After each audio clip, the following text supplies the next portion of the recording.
as you get a bit older, you've got to stretch a bit more before you play. Hi guys, Dan Hendriksen here at Torquay Golf Club. Hashtag AskDan. Got a little experiment today. This time we're looking at grips. And I've challenged Lester to find me a driver with the worst grip on it possible. So something that's nice and shiny, that's been on the club for a long time. I'm going to hit some shots with it, see what swing speed I can get up to.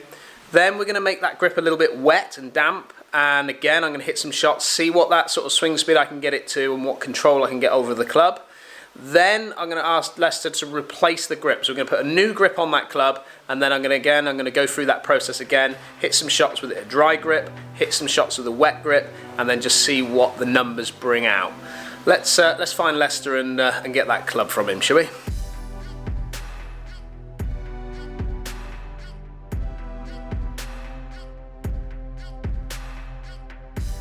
Oh, look what I found.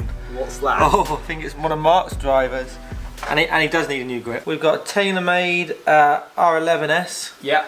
In the white head. What is that grip like? It's completely worn. It's hard. It's a full cord, but it's yeah. There's no. You can't even feel the rubber in it. There's no grip on it at all. No grip on it at all. So it's quite a few years old. It's just dried out, hasn't it, basically? Yeah. Okay. And is that kind of what you would expect to get from a lot of guys that bring clubs in? I've actually seen worse than that. Almost you have to peel it off of your hand and you end up with the rubber, all the perished rubber in your hand. Yeah. But that's pretty bad, yeah. I mean, that is what we generally see. So I mean, first impressions is I instantly feel, you know, I've got a pretty brand new glove here and it's starting to feel very, very slippery in my left hand. So it slipped slightly in my hand as I hit that shot, so I should see that one go a little bit right. I'm now going to put a little bit of water on the grip as well, but I'm also going to use a rain glove for this experiment as well. So I'll use the rain glove when I do the wet grip on the new grip as well. So we got now wet grip, rain glove. Let's see what numbers we get now. Just hard. Like, I just find it really, really difficult to keep hold of the club. Like, I'm holding on for absolute dear life with this sort of wet grip. Even with the rain glove, it's not helping me a great deal. I'm trying really hard to get it as fast as I can before I feel like I'm going to lose the club into the net. Okay, we're in Lester's little office. So what have you got for me? What grip are we putting on? We're just going to put as close as possible, really. I haven't got the corded Tour Velvet, but I have got the original Tour Velvet without the cord in, so it's just a rubber-based grip. But yeah, Mark won't even spot it, will he? No, he wouldn't even notice. I wouldn't.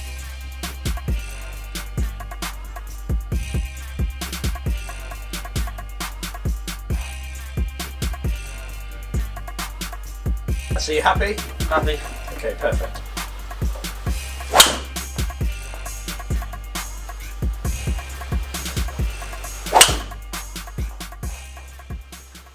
Instantly, I just feel like I've got so much more control. I feel like I can really throw that club through, give me all the speed that I need to hit, well, hopefully longer drives. Okay, we're just going to add a little bit of water now onto here, just to let it soak in. Got the rain glove on as well, just to keep this test the same right the way through. It's starting to tack up now. So not a problem with that at all, just feels so tacky in my hands, even my right hand, which was feeling slippery with the other grip, not a problem. Let's look at the numbers and see where we're actually at with regards to my clubhead speed and distance what I'm getting with the old grip compared to the new grip. Right, let's start off with the old grip to start us off with. So old grip, you can see here on average my clubhead speed is at 102.5. Now remember, I am warm for this experiment, so I have been hitting shots before. My clubhead speed is up, I've stretched out, so I am warm. So these numbers are pretty much where I would be maxing out at. We'll also look as we go on, but I'm only 0.2 up. Now I just felt that I was really struggling to get up on the ball, like throw that club away from me. Out to in swing path, slightly open with the club face. You can see pretty much all of them slightly open, so I'm working hard with those hands. If we then go down to the grip when it's a little bit wet, so poor grip, a little bit wet, that grip actually helping me a little bit. I've actually got my swing speed up a little bit more, so 103.9 compared to 102. And now I'm just starting to get the confidence to hit up on it a fraction more because I've got a little bit more grip.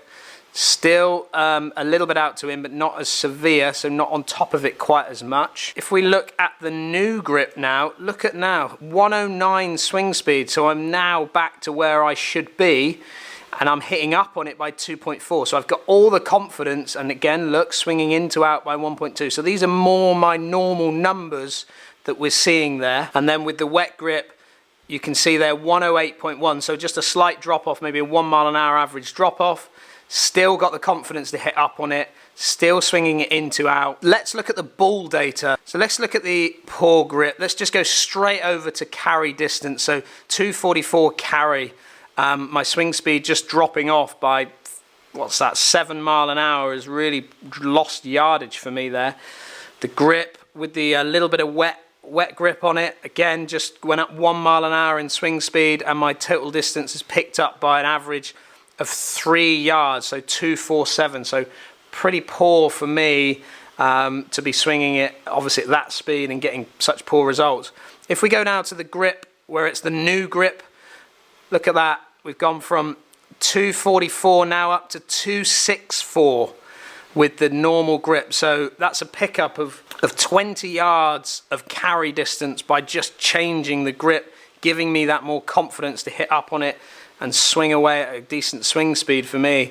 And then wet grip, amazing, look at that, 271, so obviously I got probably a difference in spin numbers here, and ball speed is the same, but my spin is a little bit lower, so I'm obviously a strike difference there.